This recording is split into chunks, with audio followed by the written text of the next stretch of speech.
Assalamualaikum warahmatullahi wabarakatuh. Waalaikumsalam warahmatullahi wabarakatuh.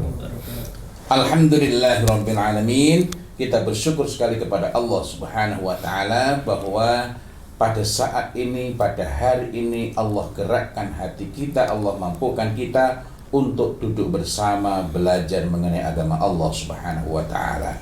Agar kita ini selamat fitrah kita, agar terjaga fitrah kita tidaklah mati kecuali di atas al-fitrah, maka urusan penting yang harus kita perhatikan adalah amalan-amalan hati. Karena itu selepas kita mempelajari kitab al-fitrah haqiqatuha wa madahib naswiha, kita perlu juga belajar mengenai amalan-amalan hati. Betapa banyak orang beramal dengan amal-amal zahir yang tampaknya besar, tapi tak bernilai karena urusan hatinya bermasalah. Tidak berpanjang kalam, mari kita berbincang bersama. Mudah-mudahan Allah Ta'ala tambahkan ilmu kepada kita. Amin. Dan karuniakan kepada kita rezeki kefahaman. Tafadhal. Bismillah, alhamdulillah, salatu wassalamu ala rasulillah wa ala alihi wa ashabihi wa mawalah, amma ba'd. Kita masuk di dalam pembahasan baru, yaitu pembahasan dalam kitab A'malul Qulub karya Syekh Muhammad Shalih Al-Munajjid hafizahullahu ta'ala. Kita akan mulai pembahasan kita dengan membaca muqaddimah, karena muqaddimah beliau yang ringkas ini memuat poin-poin secara global apa yang menjadi pembahasan dalam kitab ini. Qala musannif hafizahullahu ta'ala, alhamdulillahi rabbil alamin, wa asyhadu an la ilaha illallah wahdahu la syarikalah, wa asyhadu anna muhammadan abduhu wa rasuluh sallallahu alaihi wa ala alihi wasallam, amma ba'd. Fal qalbu huwa sayyidul a'dha'i wa amiruha. Kata beliau, hati adalah sayyid dari anggota tubuh dan pemimpinnya, yaitu pemimpin anggota tubuh. Idza sholaha sholahat sairu a'dha'i. Jika hati itu selamat, baik, maka baik pula seluruh anggota tubuh. Wa idza fasada fasadat sairul a'dha'i. Ketika hati itu rusak, maka anggota tubuh itu pun rusak. Fahuwa maqidul amaliha wa makhattu rajaiha. Oleh karena itu, hati itu menjadi tumpuan dan sandaran bagi anggota tubuh itu. Wa a'malul qulubi minal ikhlas wal khauf wal raja wa tawakkul wal khasyah wal inabah wa ghairi dzalik hiya al ghayatu min a'malil jawarih. Kata beliau, amal-amal hati yaitu berupa ikhlas, contoh misalnya ikhlas, khauf, roja, tawakal, khosyah, inabah, dan selainnya, itu adalah puncak dari amal anggota badan. Wa man ta'amala syari'ata fi masadiriha wa mawaridiha alima irtibata a'malil jawarih bi a'malil qulub. Maka siapa saja yang memperhatikan, meneliti, mencermati syariat pada sumber-sumbernya, maka dia akan mengetahui kaitan antara amal-amal anggota badan dengan amal-amal hati. Wa annaha la tanfa'u biduniha. Bahwasanya amal anggota badan itu tidak bermanfaat tanpa amalan hati. Wa anna a'malal qulubi afradu 'alal 'abdi min a'malil jawarih.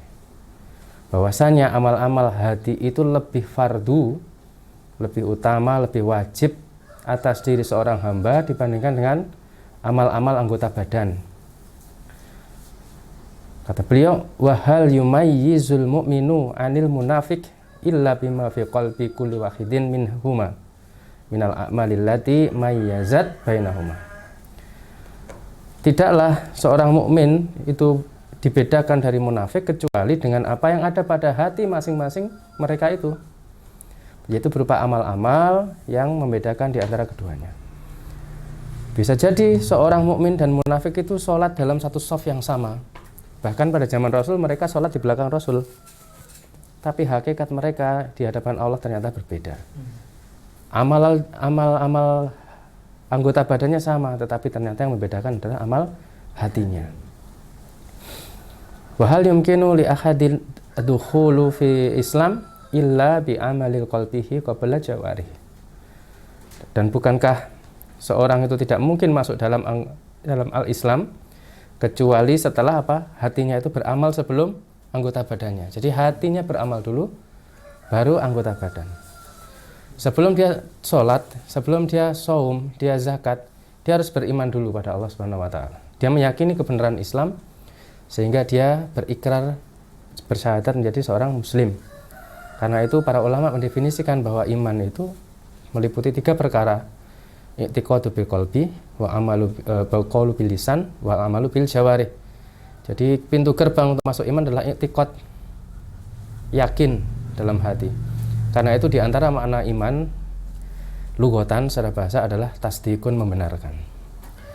Ketika dia membenarkan, dari situ kemudian muncul keyakinan. Setelah itu ikrar dan beramal. Wa ubudiyatul qalbi a'damu min ubudiyatil jawarih wa aksaru wa adwamu. Ibadah hati itu lebih agung dibandingkan dengan ibadah anggota badan, lebih banyak dan lebih ajek. Fahiya wajibatun fi kulli waqtin. Amalan hati itu wajib pada setiap waktu.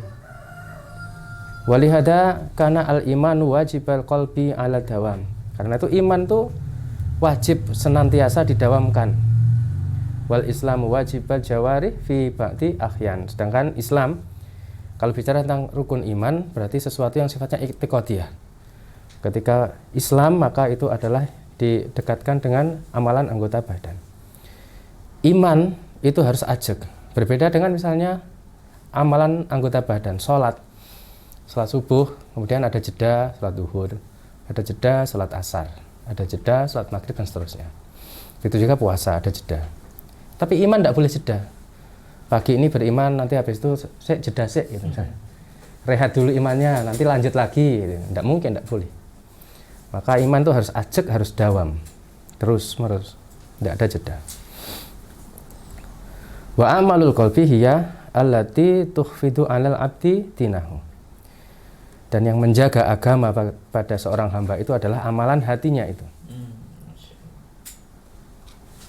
Wa tusallihuhu dodda syayatin.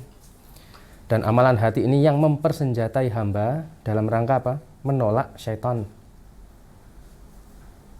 Wala yasku al-qalbu wa yataharu wa yastaqimu illa bihadal amali syarifah. Maka hati itu tidak bisa suci, tidak bisa bersih, tidak bisa lurus kecuali dengan amal-amal yang mulia ini. Yang beliau sebutkan sebagai contoh, yaitu ikhlas, khauf, roja, tawakul, khosyah, inabah. Maka dengan amal-amal itu maka hati akan bisa menjadi bersih. Allati taqarrabal abda min rabbih, yang dengan amal-amal itu seorang hamba bisa taqarrub, mendekat kepada Rabb-nya. Wa tutawi'u lahu jawarihahu li ibadatihi, dan kemudian mendorong anggota badannya untuk mengibadahi Allah Subhanahu wa taala. Wal imtisali li amrihi, mematuhi perintah Allah. Bahkan wali mahabbati dalika warragbati fihi, bahkan mencintai. Jadi bukan hanya patuh, tetapi bahkan sampai taraf itu terdorong untuk mencintai. Hatta takuna ibadatullahi asha ila nufusi mustaqimah wal qulubi salimah min ahwa'i al munharifah ila nufusi saqimah wal qulubi al multa'ah. Bahkan sampai menjadikan ibadah itu menjadi hasrat, asha, sesuatu yang sangat diinginkan. Jadi bukan lagi levelnya itu perintah melakukan, apalagi ada istilah apa yang itu istilah tidak tepat sebenarnya, gugur kewajibannya, yang penting gugur kewajiban. Jadi seakan-akan terpaksa. Jadi orang yang amal hatinya sudah semakin baik, maka dia akan bahkan menjadikan ibadah itu hasrat, sesuatu yang dia inginkan, dihasrati, dibandingkan dengan mengikuti hawa nafsu yang memalingkan dia, memalingkan jiwanya, membuat jiwanya itu sakit, membuat hatinya sakit dan menderita. Kemudian kata beliau, wa syaraful mu'min fi mukabadati nafsihi. Itu di halaman 14, itu kemuliaan seorang mukmin itu ada pada mukabadati nafsihi, yaitu tahammulu masyaqqah. Dia bagaimana dia itu bisa mampu menahan, menanggung masyaqqah, beban. Kesempurnaan seorang mukmin ada pada kemampuannya menahan beban-bebannya. Wa mu'aradati hawa, dan menyingkirkan, memalingkan dirinya dari hawa nafsu. Walayati mulahu dalika illa bin nuzuli fi tilkal maqamatil karimah. Dan tidaklah sempurna kemampuan seorang mukmin itu dalam menanggung bebannya dan memalingkan diri dari hawa nafsu, kecuali dengan dia itu berada kedudukan atau keadaan yang mulia, yaitu mengamalkan tadi itu ikhlas, khauf, roja, khosyah, dan seterusnya tadi. Alati yanziluha auliyaullahi as-salihun, yang itu menjadi kedudukan wali-wali Allah yang soleh, minal atqiyai al-alimina wal amilin, yaitu dari kalangan hamba yang bertakwa, yang alim dan ahli ibadah dan beramal. Fala yanzilu al-abdu maqama sami'na wa ata'na illa bit taqwa wal khosyah war rukbah. Dan tidaklah seorang itu bisa sampai pada makom sami'na wa ata'na kecuali dengan apa? Takwa, khosyah, dan rukbah. Takwa, sebagaimana kita tahu, makna takwa adalah imtisalu awamirillahi wa ijtinabu ma nahallahu anhu, itu mematuhi segala perintah Allah dan menjauhi larangannya. Mematuhi perintah Allah berarti bagaimana dia bisa patuh jika tidak membenarkan. Berarti ada tasdik, ada iman di sana. Sehingga ketika dia membenarkan, setiap kali Allah perintahkan dia lakukan, setiap kali Allah larang dia berhenti. Karena itu secara ringkas, ketika Allah perintahkan lakukan, sami'na wa ata'na. Kemudian khosyah. Nah, ini mungkin sedikit kembali. Tadi disebutkan oleh beliau, di antara amal-amal hati adalah ikhlas, khauf, takut artinya, roja, harapan, tawakul, menyandarkan diri pada Allah, khosyah itu juga takut. Tapi apa bedanya antara khauf dengan khosyah? Ini dibahas di kitab ini, cuma di awal ini kita secara ringkas saja. Al-khauf adalah al-fas'u min ayyi syai'in, takut terhadap sesuatu secara umum. Adapun al-khosyah adalah al-khauf wal fa'zu minasyai'i al-mu'azzam, takut terhadap sesuatu yang diagungkan. Sesuatu yang diagungkan. Tidaklah seseorang itu mengagungkan sesuatu kecuali dia kenal dengan yang diagungkan ini. Dia tahu. Karena itu Allah Subhanahu wa taala sebutkan misalnya dalam Al-Qur'an, innama yakhsyallaha min ibadihi al-ulama. Syekh Asy'ari rahimahullah menjelaskan tafsir ayat ini. Kata beliau, faqullu man kana billahi a'lamu kana aktsarul lahu khosyah. Wa ajabat lahu khosyatullah al-inkifafu an ma'asi wal istidadu li liqa'i man yashahu. Kata beliau, setiap kali orang itu dia semakin mengenal Allah, maka khosyahnya kepada Allah itu akan semakin banyak, semakin besar. Dan khosyah yang semakin besar itu konsekuensinya adalah membuat dia inkifaf, berhenti dari maksiat. Dan istidad, yaitu mempersiapkan untuk apa? Lil liqa'i man yakhshahu, untuk bertemu dengan dia yang ditakuti, yaitu Allah Subhanahu wa taala. Karena itu khosyah adalah rasa takut yang tumbuh di atas dasar ilmu ma'rifatullah. Semakin mengetahui keagungan Allah, semakin dia khosyah kepada Allah. Semakin dia khosyah kepada Allah, semakin dia jauhi maksiat dan semakin mempersiapkan untuk berjumpa dengan yang dia khosyahi, yaitu Allah Subhanahu wa taala. Karena itu orang yang khosyah konsekuensinya adalah apa yang Allah perintahkan dia lakukan, apa yang Allah larang dia berhenti.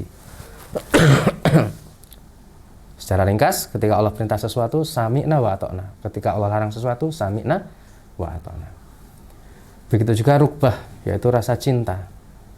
Orang itu kalau sudah cinta terhadap seseorang, misalnya ini sesama manusia saja, kita cinta pada istri, hujan deras tengah malam, mas, Buat pengen ngidam soto, malam-malam keluar nyari soto kita. Atau dorongan cinta akhirnya ya itu tadi sami'na wa Makanya ata'na. ada targhib Ramadan gitu ya. Ah, Itu artinya kan apa itu ikhtiar untuk menumbuhkan cinta kepada pada Ramadan Ramadan. gitu. Betul. Kemudian wala yukramu binuzuli anta maulana illa bil ikhlas wa mahabbah wa tawakkul wa tafakkur wa ridha. Dan tidaklah seseorang itu dimuliakan dengan kedudukan sampai pada posisi dirinya itu anta maulana, maksudnya dia menjadikan Allah sebagai sayyidnya yang seluruh perkaranya itu diserahkan pada Allah. Maulana itu maknanya sayyidana wa mutawalli umurina. Jadi kami serahkan perkara kami itu kepada Engkau ya Allah. Jadi sudah benar-benar pasrah. Nah itu hanya bisa dilakukan oleh orang yang ikhlas. Yang apa itu ikhlas nanti insya Allah akan dibahas di bab pertama di sini. Kemudian mahabbah, dia cinta. Tawakul, dia jelas bersandar pada Allah, menyandarkan segala sesuatu pada Allah. Wa tafakkur, dia memikirkan tentang Allah. Wa ridha, dan ridha kepada Allah Subhanahu wa taala. Masya Allah, ini baru muqaddimah ya. Ini sudah memberikan kepada kita koreksi yang sangat banyak mengenai apa-apa yang berkembang. Misal orang sukses itu orang yang tidak punya rasa takut kepada apapun. Orang yang sukses, orang hebat itu orang yang tidak pernah memiliki kekhawatiran kepada apapun, sebab mereka selalu berpikir positif dan lain-lain gitu ya. Ternyata di sini justru takut itu tadi sudah ada khasyah, juga ada khauf. Itu justru hal penting untuk memastikan diri kita, untuk mengupayakan diri kita agar termasuk orang yang selamat. Yang dia di sini justru kebalikannya, orang yang beriman adalah orang yang punya rasa takut, bahkan bukan hanya punya. Tadi kita mendapatkan gambaran orang munafik dengan orang beriman, ibadahnya sama, zahirnya sama, jawarihnya sama, tapi yang membedakan adalah hatinya. Padahal ini Masya Allah baru muqaddimah, mudah-mudahan Allah Ta'ala jadikan majelis ini barokah. Amin. Kemudian wala yakhuzu fadla wa tub alaina illa bitaubah wal inabah wal wara' was sabri wal muhasabah. Dan tidaklah seorang itu mencapai keutamaan wa tub alaina, terimalah taubat kami ya Allah, kecuali dengan apa? Taubat. Wal inabah, yaitu kembali kepada Allah. Wal wara', menjaga diri dari dosa. Was sabr, dan sabar. Wal muhasabah, dia menghitung-hitung diri, introspeksi diri. Wa fi hadal kitab nasta'ridu ahammal a'malil qulub. Di kitab ini kita akan paparkan hal-hal yang penting dari amal-amal hati. Hal-hal yang paling penting dari amal-amal hati. Alati 'alaiha madaru a'malil jawarih. Yang di atas amal-amal hati itu bersumber atau muncul amal-amal anggota badan. Natakallamu an ahamiyatiha. Kita akan berbicara tentang yang penting-penting. Wa asariha ala qulubi ala qalbi wal badan. Yang pengaruhnya itu pada hati dan badan. Wa nastakhlisu min kalami ahlil ilmi wa akhwalihim ma yatabayanu bihi sumu hadhil maqamat. Dan kata beliau, kami akan memfokuskan pembahasan itu diambil dari apa? Ucapan-ucapan ahlul ilmi dan keadaan mereka yang itu menjelaskan tentang ketinggian kedudukan a'malul qulub ini. Wa ulu sya'niha, dan betapa pentingnya, tingginya eksistensi amalul qulub ini, amal-amal hati ini.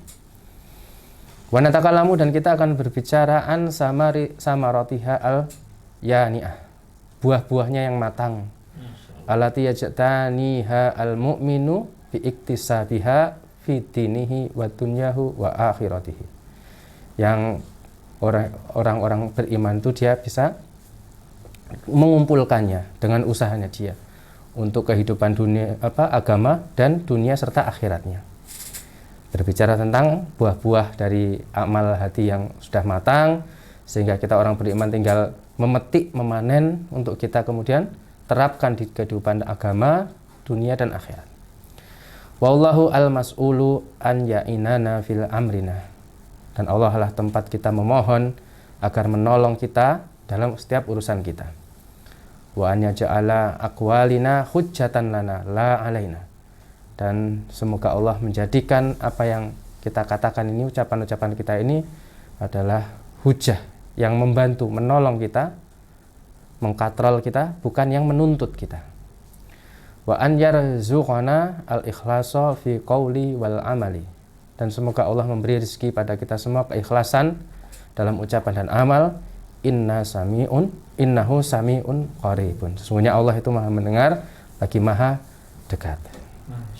Demikian mukadimah yang beliau sampaikan, dan ini adalah rangkuman secara global terhadap isi kitab dan memberikan gambaran bahwa nanti kita akan mempelajari hal-hal amal-amal hati sebagaimana yang beliau isyaratkan dalam mukadimah beliau ini. Wallahu alam bishawab. Dalam kitab ini ada berapa amal hati yang insya Allah kita bahas ini? Tadi kok kayaknya tengah 12 ya nanti ya? Sekitar itu ya.